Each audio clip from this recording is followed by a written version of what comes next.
Você já recebeu algum e-mail de um chinês, seja através do Alibaba, um fornecedor, e viu que ele tem um nome lá, seja Jack, John, Cherry, Sherry, e eu quero explicar para vocês porque me perguntam frequentemente esse é ou não o nome de verdade desses chineses. Vamos falar sobre isso. Seja bem-vindo a mais um vídeo aqui do canal, eu sou o Lincoln Fracari e aqui a gente fala de China e importação empresarial. Então se você quer se preparar de uma maneira mais densa para lidar com os fornecedores chineses, com as fábricas lá na China, é importante você ter conhecimento de base de cultura e outras informações do país. E você consegue encontrar bastante aqui, porque tem vídeo novo, praticamente 2 vídeos novos toda semana. Então se você é novo aqui, se inscreve no canal e se o conteúdo foi legal para você, lembra de deixar sua curtida. A primeira pergunta que me fazem é, será que esse nome do chinês ele é traduzido do nome dele? Será que esse nome o pai dele deu? Mas Lincoln, existe John, existe Jerry, existe Jim, né? Esses nomes americanizados, né? Existem lá? Como é que eles vêm? E antes de falar primeiro essa resposta, é só importante vocês, para conhecimento, entender como funciona a estrutura de um nome chinês. Muitas das vezes, você está chamando um chinês pelo que você acha que é o nome, mas eu afirmo para você que tem uma grande chance do que você está chamando esse seu amigo chinês, ou esse seu conhecido, ou esse seu fornecedor, você está chamando ele pelo sobrenome. A estrutura de nomes na China funciona da maneira oposta à nossa. E quando eu digo China, eu estou falando de outros países ali na Ásia também. Dá para usar o mesmo exemplo para a Coreia e o mesmo exemplo praticamente para o Japão. O que vem na frente, o primeiro nome que é pronunciado, o primeiro nome que a gente fala, não é o nome, e sim o sobrenome. Então o nome da família é muito mais importante do que em si o primeiro nome. Existem isso em algumas outras nacionalidades, algumas outras culturas, outros, vamos pegar assim um pouco na cultura árabe, o nome do primeiro filho tem que ser de uma maneira, do segundo de outro. A mesma coisa na Rússia, tem uma característica que você coloca no nome para classificar que ele é o seu primeiro filho ou a sua primeira filha. Cada país tem a sua particularidade. Já na Ásia, ou especificamente na China, esse primeiro sempre vai ser o sobrenome. E o que é legal é que isso vai refletir até a maneira como eles pensam, porque, não sei se você já até ouviu falar, não vou falar muito sobre isso, mas para tentar dar uma introdução, existem muito mais homens, filhos homens na China do que mulheres, né? Já até falei isso aqui em alguns outros vídeos, que faltam mulheres na China, tem muito mais homens,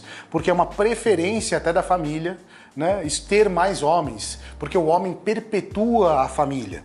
Já que um homem casando com uma chinesa, o nome do filho vai ser o sobrenome do homem, né? Não é dos dois. Não existe na China, como aqui no Brasil, a gente coloca 2 sobrenomes, né? Um sobrenome da mulher e um sobrenome do homem. É sempre o sobrenome do homem.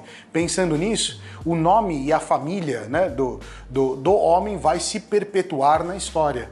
E o da mulher vai se perder, vamos falar assim, né? Então sempre foi, desde os primórdios, os chineses preferiam ter filhos homens para dar continuidade na família.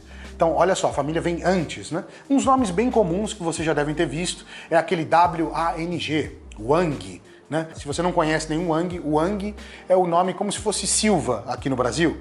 É o sobrenome mais comum. E tem uma grife muito famosa que está se tornando cada vez mais conhecida, que é do Alexander Wang. Então é esse sobrenome aí. E até você viu que eu pronunciei em inglês, eu não falei o G. E em chinês você também não pronuncia esse G no final. Não seria Wang, né? A gente chama aqui de Senhor Wang. Geralmente tem um Wang nos filmes, né? Então é o Senhor Wang. A gente não fala. Bom, agora que você entendeu um pouquinho como é que é a estrutura do sobrenome, né, que vem na frente, logo em seguida vem o nome. Às vezes os nomes chineses é um caractere e às vezes são 2.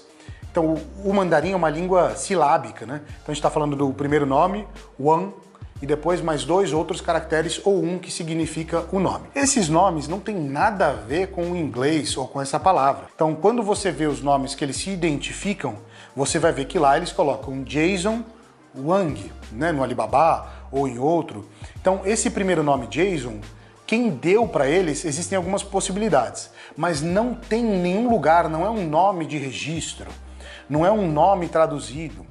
Eles literalmente se dão um nome ocidental, no caso eles usam muito um nome em inglês, porque isso seria de fácil pronúncia para todo mundo, e aí eles conseguem se comunicar. É muito comum quando eu levava os brasileiros, quando eu podia viajar para a China, né? Agora nesse momento ainda não dá, que eu ia apresentar eles para os chineses. Alguns falam inglês, né? Muitos falam inglês, e esses brasileiros, esses clientes, esses empresários também falavam. Começava a falar lá com o chinês, e aí perguntavam, qual que é seu nome?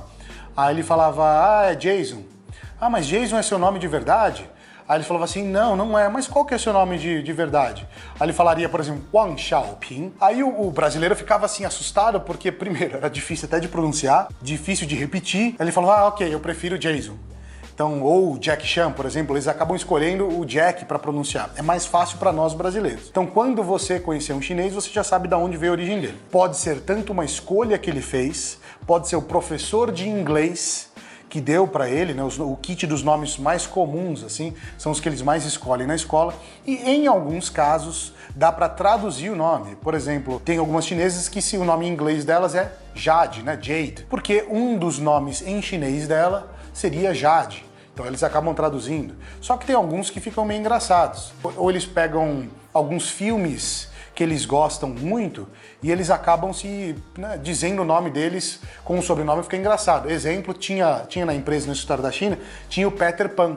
Então o Peter Pan era o desenho, mas o sobrenome dele era Pan, ou Pan, né, se a gente lê em português, e o nome que ele se escolheu era Peter.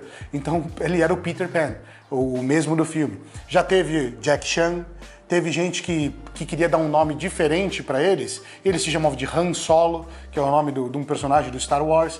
Então esses nomes não são criados ou dados, não é que o pai foi muito criativo ou alguém inventou aquilo. Eles literalmente deram para facilitar a comunicação com vocês, conosco, quando eles se conversam pela internet, quando eles trocam mensagens, já que o objetivo dele é vender para o Ocidente.